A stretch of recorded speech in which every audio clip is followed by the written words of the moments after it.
मैं उत्तर प्रदेश से ताल्लुक रखता हूं,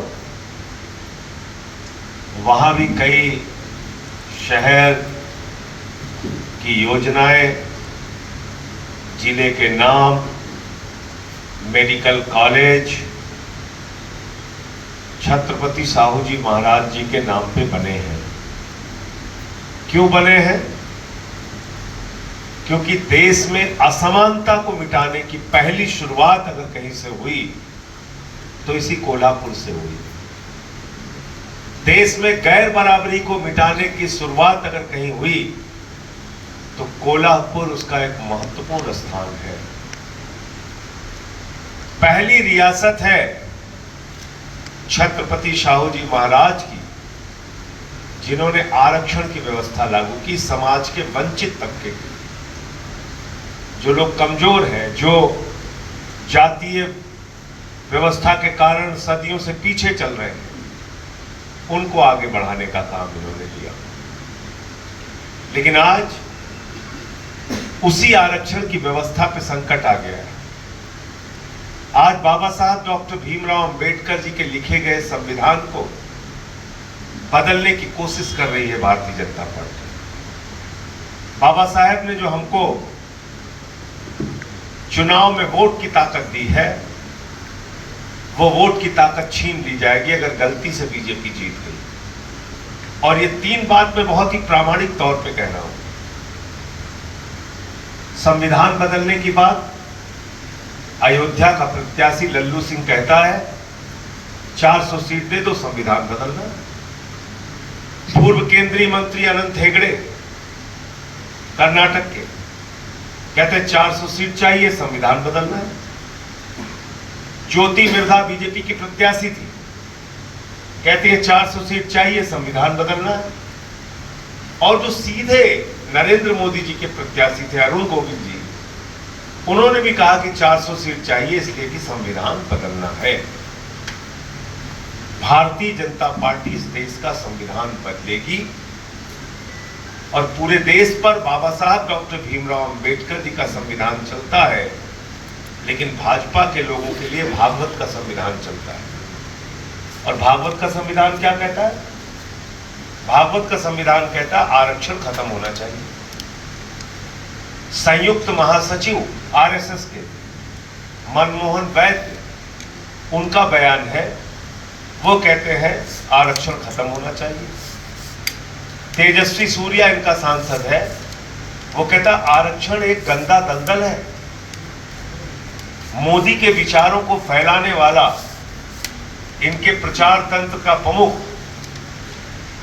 जो इनकी विचारधारा को प्रचारित करता है, अमित मालवीय, वो कहता है एसटी, एससी, ओबीसी और सभी जातियों के आरक्षण खत्म होने चाहिए। ये खतरनाक खेल है। इसलिए मैं आज कोल्हापुर आया हूं, ये बताने के लिए कि आरक्षण खत्म हो जाएगा, संविधान खत्म हो जाएगा। अब बात करते हैं वोटिंग राइट।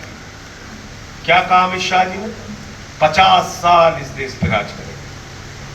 अरे भाई 50 साल किस फॉर्मूले से आप राज करेंगे? क्या है आपके पास फॉर्मूला? वो फॉर्मूला तो पुतिन के पास है, किम जोंग के पास है। 50 साल राज करने वाला फॉर्मूला, बगैर वोट के तानाशाही की सरकार, वो होती है 50 साल राज करने के लिए। और आपने यही किया पिछले 10 सालों में। प्रधानमंत्री जी ने और उनकी पार्टी ने महाराष्ट्र में सरकार तोड़ी, गिराई और बनाई। कर्नाटक में सरकार तोड़ी, गिराई और बनाई। गोवा में खरीद फरोख्त से सरकार बनाई। उत्तराखंड में व अरुणाचल में खरीद फरोख्त से सरकार बनाई। मध्य प्रदेश में तोड़ फोड़ करके सरकार गिराई और बनाई। पूरे देश में चुनाव खत्म कर रहे हैं, दूसरी पार्टियों को तोड़ तोड़ के सरकारें बना रहे हैं। आप कल्पना कीजिए लोकतंत्र कहां जाएगा हमारा। चंडीगढ़ में आम आदमी पार्टी का कैंडिडेट जीता, ऑन कैमरा उसके वोट काट के और अपना कैंडिडेट जिता दिया बीजेपी वालों ने। अभी अरुणाचल में 10 विधायक, आपको पता है, बगैर चुनाव के जीत गए। बीजेपी के 10 विधायक अरुणाचल में बगैर चुनाव के जीत गए। और सबसे मजेदार काम तो हुआ सूरत पे, गुजरात के अंदर। बीजेपी चुनाव लड़ी ही नहीं, चुनाव जीत गई। बीजेपी चुनाव लड़े बगैर चुनाव जीत गई। अभी दिल्ली के अंदर इन्होंने मेयर का चुनाव कराया ही नहीं।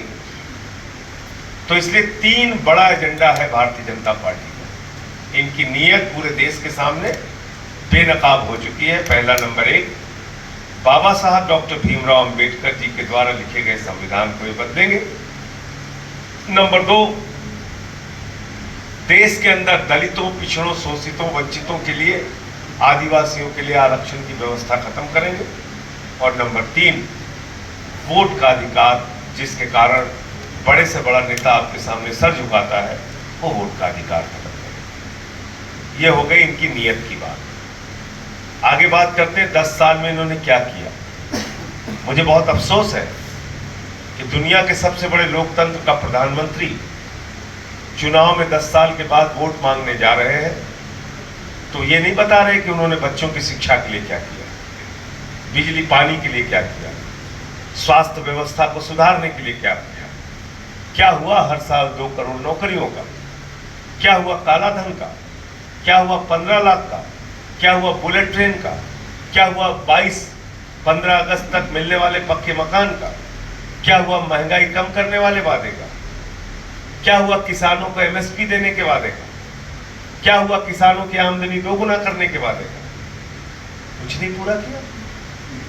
10 साल में सिर्फ आपने इस देश की जनता को मूर्ख बनाया। सिर्फ नकली मुद्दों पे आप चुनाव जीतना चाहते हैं। अब चुनाव आया फिर कह रहे हैं हिंदू मुसलमान के नाम पे वोट दे दो। दुनिया भर की बेबुनियाद बातें कह रहे हैं आपकी संपत्ति उठा के मुसलमानों को दे दी जाएगी। कह रहे हैं साहब आपका मंगलसूत्र कांग्रेसी छीन के चले जाए। ये भारत के प्रधानमंत्री की भाषा है। इनको आप संस्कारी पार्टी कहते हैं। शर्म आती है हमारे दुनिया के सबसे बड़े लोकतंत्र के प्रधानमंत्री इस प्रकार की भाषा बोलते हैं। आप जरा बताइए संपत्ति इन्होंने किसको दी?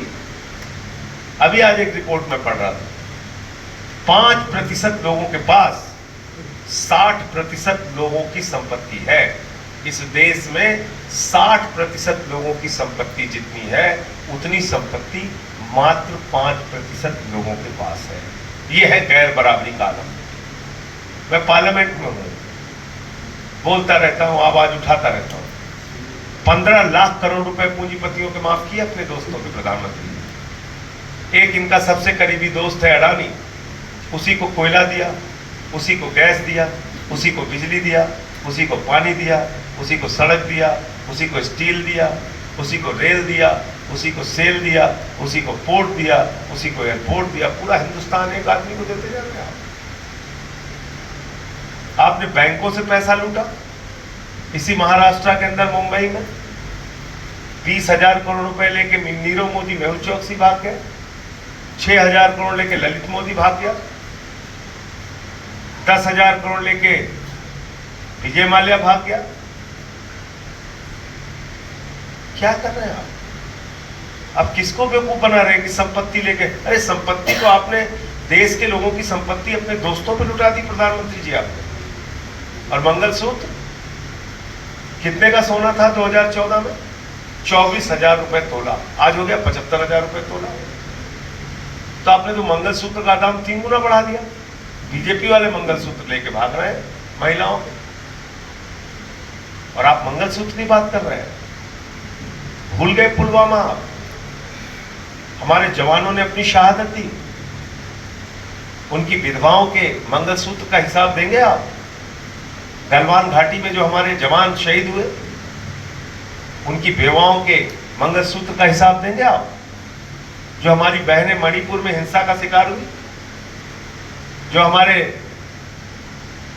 नौजवान मारे गए वहां पे, उनकी बेवाओं के मंगलसूत्र का हिसाब देंगे आप? और अभी क्या हुआ? एक राक्षस मंगलसूत्र नोच रहा था यही बगल कर्नाटक में, प्रज्वल रवन्ना। हजारों महिलाओं के मंगलसूत्र नोचे, उनके साथ बलात्कार किया, दरिंदगी की, उंगलियां काटी। उसको प्रधानमंत्री जी देश का भविष्य बता रहे हैं। दिसंबर के महीने में उनको पता चल गया कि आदमी घिनौना है, घृणित है, उसके बावजूद उसको टिकट दे रहे हैं और उसके लिए प्रचार करने जा रहे हैं देश के प्रधानमंत्री। ये महिलाओं की सुरक्षा करेंगे?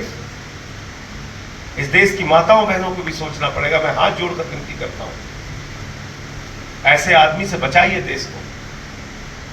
इन लोगों के मन में ना महिलाओं के लिए सम्मान है, न गरीब आदमी के लिए सम्मान है। ये पूरा देश लूट लूट के अपने दोस्तों के लिए भरते जा रहे हैं, उनका खजाना भरते जा रहे हैं। आज बड़े बड़े लुटेरे हिंदुस्तान के सब किस पार्टी के साथ हैं? बीजेपी के साथ हैं। अजीत पवार हो, हसन मुश्रीफ हो, छगन भुजबल हो, नारायण राणे हो, अशोक चौहान हो, सिंधे हो, कितने नाम गिनाऊं आपको, जनार्दन रेड्डी हो, हेमंत विश्व शर्मा हो, शुभेंदु अधिकारी हो, येदियुरप्पा हो, मुकुल राय हो, पूरे देश के भ्रष्टाचारियों को अपने साथ मिला लेते, कहते हैं हम भ्रष्टाचार से लड़ रहे हैं। गजब हाल है। आप भ्रष्टाचार से लड़ रहे हैं प्रधानमंत्री जी।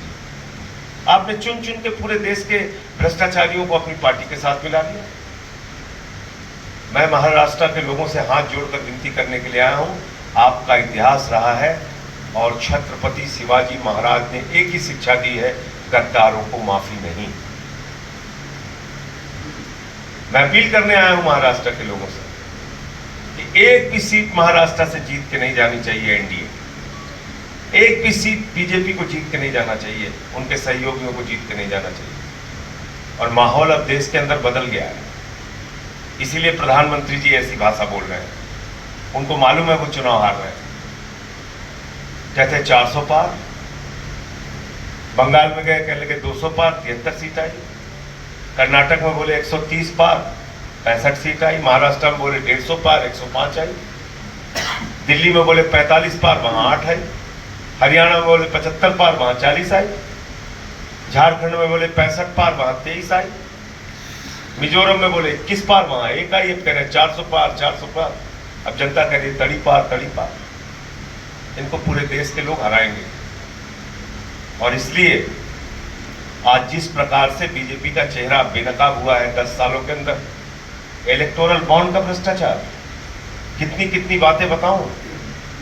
हजारों करोड़ रुपए की रिश्वत लेके चंद कंपनियों को ठेका दिया गया। कितना? 3,08,000 करोड़ रुपए का। जीरो लगाते लगाते आप थक जाएंगे। 3,08,000 करोड़ का ठेका चंद कंपनियों को दिया गया और उनसे बाकायदा रिश्वत ली गई इलेक्टोरल बॉन्ड के मामले में। दिल्ली में शराब घोटाले का जो किंगपिन बताया गया शरद रेड्डी, उससे 60 करोड़ रुपए बीजेपी वालों ने लिए। आरोप लगाते हैं केजरीवाल पे। केजरीवाल को पकड़ के जेल में डाल दिया, सिसोदिया को जेल में डाल दिया, सत्येंद्र जैन को जेल में डाल दिया, मुझे 6 महीने जेल में रखा। हम लोग झुकने वाले नहीं हैं, इनसे बराबर लड़ाई लड़ेंगे और पूरे देश के सामने इनको एक्सपोज करने का काम करेंगे। आप दिल्ली के इतने लोकप्रिय मुख्यमंत्री को जेल में डाल देते हैं, उनको इंसुलिन की दवा नहीं दे रहे 23 दिन तक। यह अत्याचार, ऐसी हिटलरशाही। जिस आदमी ने बच्चों के लिए स्कूल, अस्पताल, बुजुर्गों की तीर्थ यात्रा, इतने सारे काम किए, महिलाओं के लिए बस की फ्री यात्रा, आपने ऐसे आदमी को उठा के जेल में डाल दिया। तो मैं तो कह रहा हूं दिल्ली में, पंजाब में, हरियाणा में और भी जगहों पे जहां भी जा रहा हूं कि जेल का जवाब वोट से दीजिए। एक आदिवासी समाज के मुख्यमंत्री हेमंत सोरेन, उनको पकड़ के जेल में डाल दिया। तो ईडी, सीबीआई तो इनका एक ऐसा हथियार बन गई है कि उसी को दिखा दिखा के, डर दिखा दिखा के पार्टियां तोड़ते हैं। लेकिन मैं नेताओं से भी कहना चाहता हूं, गद्दारी मत करो अपने पार्टी से। पार्टी ने आपको सम्मान दिया, सांसद बनाया, विधायक बनाया, मंत्री बनाया, आप लोग टूट टूट के चले जाते हो, इनकी गोदी में बैठ जाते हो बीजेपी वालों। ये ठीक बात नहीं है। इसलिए जो अभी घिनौना कांड हुआ है, जिसपे इस समय पूरा देश आश्चर्य भरी और हतप्रभ है पूरा देश की, अरे बाप रे बाप क्या हो गया है। हजारों महिलाओं के साथ दरिंदगी करने वाला आदमी जर्मनी भाग गया। उसके लिए प्रधानमंत्री जी कहते हैं ये देश का भविष्य है। उसका बाप अभी भी घूम रहा है, वो भी दरिंदा है। कांग्रेस पार्टी की सरकार को तुरंत उसके बाप को गिरफ्तार करना चाहिए और जर्मनी से उसके बेटे प्रज्वल रमन्ना को बुलाकर उसके खिलाफ फास्ट ट्रैक कोर्ट में कार्रवाई करनी चाहिए और सख्त से सख्त सजा देनी चाहिए। मैं फिर से दोहरा रहा हूँ, श्री साहू जी महाराज छत्रपति जी के लिए मैं वोट की अपील करने आया हूं और मुझे पूरी उम्मीद है कि इंडिया गठबंधन 300 से ज्यादा सीटें लेके सरकार बनाएगा। नौजवानों को 1000 रुपये प्रतिमाह बेरोजगारी भत्ता जब तक रोजगार नहीं मिल जाता, माताओं बहनों को प्रतिमाह 1000 रुपये, 200 यूनिट बिजली फ्री पूरे देश में और MSP स्वामीनाथन आयोग की रिपोर्ट के मुताबिक ये हमारा एजेंडा है, जिसको हम लोग इंडिया गठबंधन की सरकार बनने के बाद पूरा कराएंगे। मुझे इतनी बात कहनी थी, आपका कोई प्रश्न हो आप पूछ सकते। पिछले 10 साल में देखा जाए कि सांसद में जितने भी विपक्ष गए उन विपक्ष में अपनी जो भी हमारे राज्य की बात है वो वहाँ पूरी ताकत के साथ अगर उस पर कुछ बहस की है, ऐसा कभी हमें देखने को मिला नहीं। आप तो संसद में काम किए हैं, तो आपका अनुभव। मैं अपना रिपोर्ट कार्ड दे सकता हूँ, आप कोई भी मुद्दा पूछें इस पे। संजय सिंह आपने बोला, मैं कहूँगा हाँ। वो सुनते नहीं, उसकी बेदखल कर आपको लड़ना पड़ेगा ना। मुझे सस्पेंड तो किया, मैं तो मणिपुर हिंसा के मामले को मैंने सदन में उठाया, मुझे सस्पेंड किया। वो अपना काम करेंगे, आप अपना काम करिए। लोगों के बीच में बात तो जाती है ना आपकी। किसानों का काला कानून आया, मैं टेबल पे चढ़ के मैंने माइक तोड़ दिया, मैंने कहा ये नहीं होना चाहिए। मैं स्वीकार कर रहा हूँ, मैंने तोड़ा, मुझे सस्पेंड किया गया। मैंने कहा भाई आप किसानों की हड्डियां तोड़ रहे हैं, उन पर गोलियां चला रहे हैं, मैंने तो सिर्फ माइक तोड़ा है। तो प्रतिरोध लोकतंत्र का सबसे बड़ा हथियार है। अगर विपक्ष प्रतिरोध नहीं दर्ज कराएगा तो सत्ता पक्ष तानाशाह हो जाएगा। इसलिए हमारी सबकी जिम्मेदारी है कि सरकार को सचेत करते रहे, हम भी सत्ता में रहे, तब भी विपक्ष मजबूत होना चाहिए। सर जी, आपको कैसा लगता है कि इंडिया गाड़ी की कितनी सीट्स इंडिया में आएंगी? मैंने बोला अभी कि 300 से ज़्यादा सीटें इंडिया गठबंधन की आएंगी और इंडिया गठबंधन की सरकार बनने जा रही है। प्रधानमंत्री की घबराहट, प्रधानमंत्री जी की भाषा इस बात का साफ प्रतीक है कि वो चुनाव हार रहे हैं, इसलिए फिर से 10 साल का रिपोर्ट कार्ड नहीं रखते, बल्कि हिंदू मुसलमान के नकली मुद्दों पर बातचीत करते हैं, जिसका न कोई सिर है न कोई पाँव है। पूरी इंडिया गाड़ी देश में एक होने वाली थी, लेकिन हर जगह अलग अलग उनका पैटर्न रहा है। इसके अगेंस्ट आप कैसा कॉन्फिडेंस दे रहे हैं कि 300 सीटें आएंगी? देखिए, हम बात करते हैं महाराष्ट्र की, यहाँ पे इंडिया गठबंधन अच्छे ढंग से काम कर रहा है। बिहार एक बड़ा राज्य है, वहाँ इंडिया गठबंधन अच्छे ढंग से काम कर रहा है, चुनाव लड़ रहा है। उत्तर प्रदेश 80 सीटों का सबसे बड़ा राज्य है, वहाँ पर इंडिया गठबंधन अच्छे ढंग से काम कर रहा है, चुनाव लड़ रहा है। दिल्ली में हमारा समझौता है, हरियाणा में हमारा समझौता है, गुजरात में हमारा समझौता है, जहाँ हमें 14% वोट मिला। तो ये नया प्रयोग था, हो सकता है इसके कारण कम समय हमें मिला, और मजबूत हो सकता था, मैं आपकी बात मानता हूँ, लेकिन बावजूद इसके अच्छे ढंग से इंडिया गठबंधन जहाँ जहाँ चुनाव लड़ रहा है वो सीटें पाएगा। सर, आप बोल रहे हैं कि इंडिया गठबंधन एक है, तो सांगली में अलग भूमिका है, कोल्हापुर में अलग है और सातारा में अलग है। सातारा की गादी की मान शरद पवार जी की नज़रों में अलग है, कोल्हापुर की अलग है। ये कैसा रहेगा? देखिए, ऐसा है कि ये साथ एनडीए के भी होता है। मुझे याद है शिवसेना का महाराष्ट्र में समझौता होता था, लेकिन शिवसेना कई राज्यों में बीजेपी के खिलाफ भी लड़ती थी। चलो, हमारे यहाँ यूपी में ही लड़ती थी बीजेपी के खिलाफ। जेडीयू एनडीए का हिस्सा थी, लेकिन जेडीयू दिल्ली में, उत्तर प्रदेश में, नॉर्थ ईस्ट में बीजेपी के खिलाफ चुनाव लड़ती थी, गुजरात में जाके लड़ती थी। तो ऐसा नहीं कि सिर्फ ये इंडिया गठबंधन के साथ हो रहा है, एनडीए गठबंधन के साथ भी ऐसा समय समय पे हुआ है कि उनके गठबंधन की पार्टियां उनके खिलाफ लड़ी हैं। अलग अलग राज्यों की अलग अलग सीटों की अपनी परिस्थितियां होती हैं, उसके हिसाब से कई बार जो आप सोचते हैं वैसा समझौता नहीं हो पाता।